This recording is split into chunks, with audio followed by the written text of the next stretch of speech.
Who was Charles Sanders Peirce, and why should we read him? Charles Sanders Peirce, often abbreviated to CS, was a great polymath, a scientist, mathematician, philosopher, and much more, who most of all considered himself to be a logician.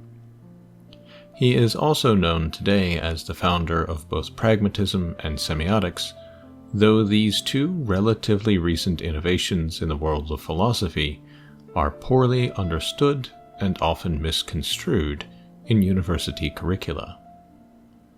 Peirce was born in 1839 and died in 1914, and no small part of his obscurity comes from having lived a rather tragic life.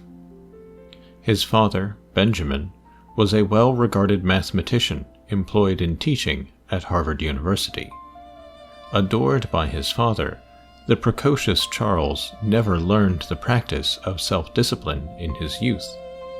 Combined with lifelong suffering of physical and psychological ailments, his work ended up in rather scattered pieces, never being fully assembled into any of the many books he had planned, left only, therefore, in a few published articles and voluminous unpublished manuscripts.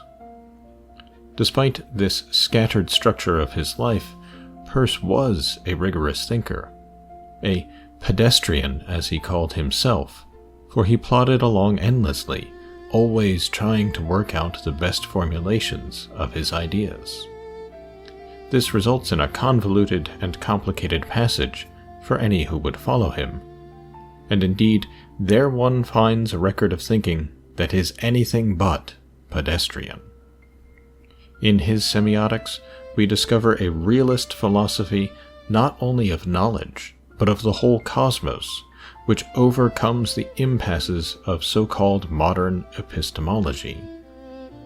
And in his pragmatism we find, in contrast to the more popular versions of William James or John Dewey, a conception of belief and action that sacrifices nothing to mere efficiency, but which holds the self to the very highest standards of thinking and practice.